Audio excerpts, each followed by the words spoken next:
आशा करता हूं आप सब बहुत अच्छे होंगे। मेरा नाम है सिद्धांत अग्निहोत्री, स्टडी ग्लोस पे आपका बहुत बहुत स्वागत है। यार सबसे पहले तो मैं एक चीज़ बता दूं कि आज आखिरी डेट है हमारी सेल की। कल प्राइस डबल हो जाएंगे। आज रात 12 बजे तक एनसीईआरटी की कल क्लास शुरू हो गई है। आई होप आपने देखी होगी। पहला तो सेशन लाइव ही था। तो ओल्ड एनसीईआरटी न्यू एनसीईआरटी हम करवा रहे हैं। कंबाइंड एनसीईआरटी लीजिएगा। आज से प्राइस बढ़ जाएंगे तो रात 12 बजे तक सेल है, फटाक से अवेल कर लो। हम बात करेंगे संती श्री धूलिपदी पंडित की। वाइस चांसलर है, first women vice chancellor of Jawaharlal Nehru university JNU, जो भारत की नंबर 1 यूनिवर्सिटी है, ठीक है, और वहाँ के वाइस चांसलर हैं। तो इन्होंने कुछ बोला है जो कि काफ़ी मुझे लगता है कि सबको सुनना चाहिए। तो हम बात करेंगे 5 साल के लिए इनको बनाया गया वाइस चांसलर। आमतौर पे कार्यकाल 5 साल का ही होता है। तमिल, मराठी, इंग्लिश, हिंदी, सारे लैंग्वेज में वर्स, सब भाषा इनको आती हैं। इससे पहले पुणे यूनिवर्सिटी में थी और अब यहाँ पे वाइस चांसलर बनी है। तो भाई पहले तो कोर्स, ठीक है। तो देखिए ये BR अम्बेडकर पे एक लेक्चर सीरीज ले रही थी, ठीक है, एक लेक्चर ले रही थी BR अम्बेडकर पे, जो ऑर्गेनाइज किया गया था union ministry of social justice and empowerment. अब BR अम्बेडकर के तो किताबों का मैंने रिव्यू किया हुआ है। अब देखिए उन्होंने बहुत इंपॉर्टेंट बातें बोली हैं, ठीक है। इंडियन एक्सप्रेस ने इसको छापा है। अब आप देखिए कि decoding the uniform civil code. अब जेंडर जस्टिस की बात थी यहां पे। जेंडर जस्टिस क्या? औरत और आदमी, race, caste, sex, religion, gender, याद कर लो। संविधान में जब भी सोशल जस्टिस की बात आती है तो ये 5 चीजें रहती हैं कि इस पे डिस्क्रिमिनेशन नहीं होगा। लेकिन जेंडर पे डिस्क्रिमिनेशन होता है। औरत और आदमी, आदमी को यह समझा जाता है, औरत को यह समझा जाता है। कुछ भी कहिए, ये फैक्ट है। तो यूनिफॉर्म सिविल कोड, वैसे आपको बता दूं कि गोवा पहला स्टेट बना जिसने यूनिफॉर्म सिविल कोड अप्लाई किया कि हर किसी के लिए एक कानून। अभी जैसे मुस्लिम्स का अपना लॉ चलता है, हिंदू का भी अपना लॉ चलता है काफी जगह, लेकिन यूनिफॉर्म सिविल कोड का मतलब यह है कि हर जगह अपना कानून। बट क्योंकि directive principle of state policy में आता आर्टिकल 44, तो हर राज्य जो है उसको इंप्लीमेंट नहीं कर सकता। Directive principle of state policy आपको पता ही है कि पार्ट 4 ऑफ द कॉन्स्टिट्यूशन बहुत ही ज्यादा इंपॉर्टेंट है, आर्टिकल 36 से लेकर 51 तक, जो कि ये बताता है कि राज्य को चलना कैसे है, राम राज्य बनेगा कैसे। लेकिन वो राज्यों के ऊपर है।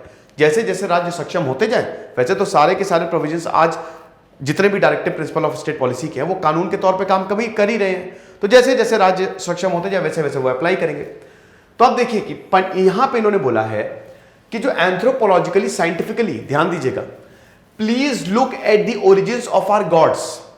भगवान के ओरिजिन को देखो। बोला है कि कोई भी ब्राह्मण भगवान नहीं हो सकता। यह बहुत बड़ी बात इन्होंने बोल दी है कि नो गॉड इज अ ब्राह्मण। कोई भी भगवान ब्राह्मण के फॉर्म में नहीं हो सकता, ठीक है।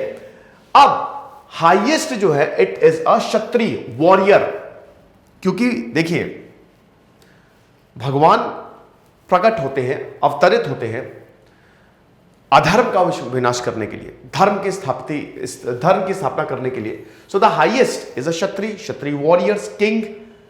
देखिए हायरार्की ये है ना, लेटर वैदिक पीरियड में सबसे पहले ब्राह्मण, फिर क्षत्रिय, फिर वैश्य, फिर शूद्र, ठीक है। अब देखिए भगवान शिव की यहां पे बात करते हुए उन्होंने बोला है कि देखिए भगवान शिव जो है it must be a SC और ST। इस पे काफी ज्यादा बवाल भी हो रहा है क्योंकि he sits in a symmetry with a snake. बैठते वो ऐसे ही हैं, उनको कोई 56 भोग नहीं चाहिए, उनको कुछ नहीं चाहिए। उनके गले में सांप रहता है, ठीक है। They have given him very little clothes, कपड़े भी नहीं हैं। तो आप ये बताइए कि कौन से भगवान जो है दे सिट्स इन द सिमेट्री, सांप रहता और कपड़े नहीं। आजकल ब्राह्मण बहुत ज्यादा अमीर हो रहे हैं। तो यहां पे यही बताया है कि देखिए ब्राह्मण का मतलब जो है ना, ब्राह्मण कोई कास्ट से नहीं है। कोई भी ब्राह्मण नॉलेज से है, ज्ञान से है। आप कितने बड़े ज्ञानी हैं, कोई भी हो।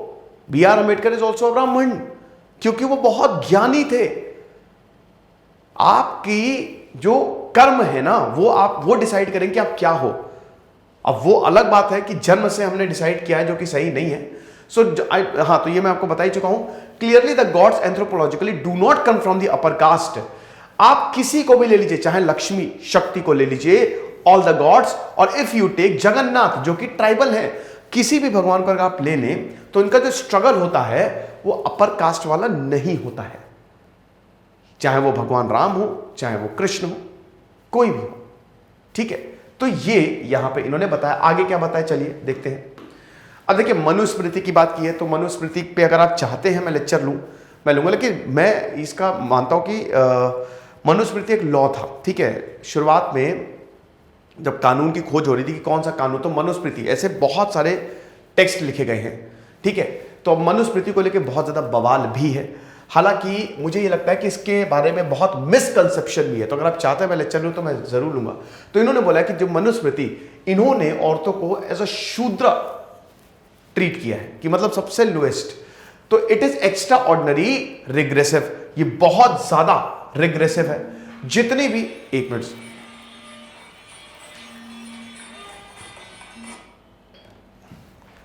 फोन को मैं साइलेंट करना भूल गया। तो जितनी भी औरतें हैं according to the Manusmriti are Shudra, no women can claim she is a Brahmin on anything else. जितनी भी औरतें हैं वो ये नहीं बोल सकती कि हम ब्राह्मण हैं। I believe it is only by marriage you get the husband और फादर कास्ट ऑन यू।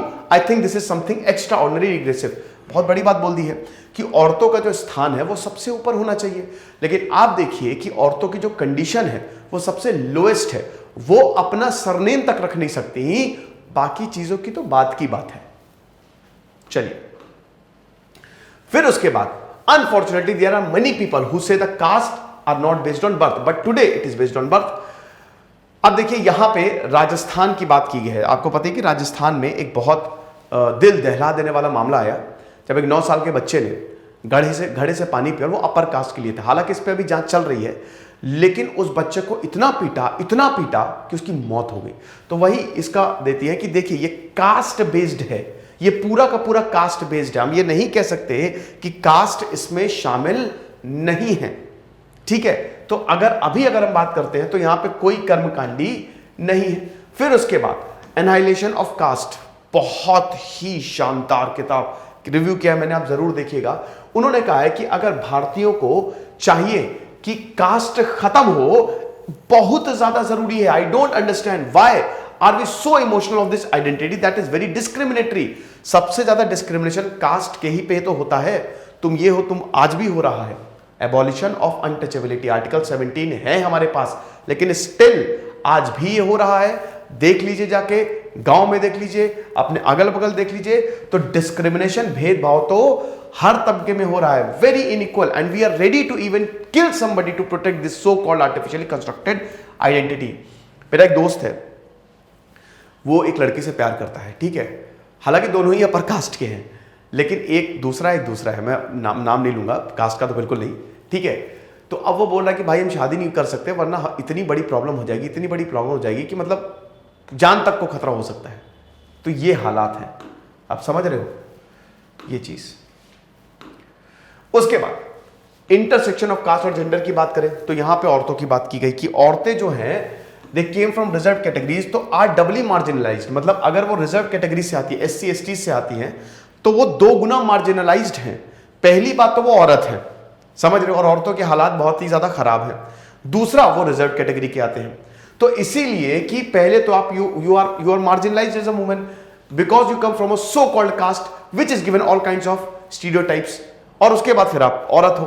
अब बुद्धिज्म की अगर बात करें तो यहां पे बुद्धिज्म की भी बात की है कि Buddhism is one of the greatest religion, क्योंकि ये सबसे बड़ा धर्म, क्योंकि ये बताता है कि it accepts dissent, diversity and difference.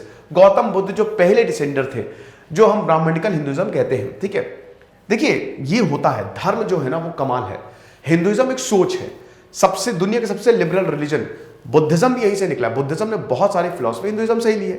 लेकिन बात वही है ना कि जैसे क्रिश्चियनिटी में हुआ कि जीसस की टीचिंग्स तो बहुत बढ़िया थी, लेकिन जब उसमें कुछ लोग आए उसको करप्ट कर दिया। और ये हर धर्म में होता है, चाहे वो इस्लाम हो चाहे हिंदुइज्म हो, कि जहां पे दिक्कतें होती हैं वो, हालांकि आपको बता दो कि बुद्धिज्म का एक बहुत बड़ा फॉल भी है ये ब्राह्मणिज्म, बहुत बड़ा रीजन है कि बुद्धिज्म जो है वो फॉल हुआ, है ना।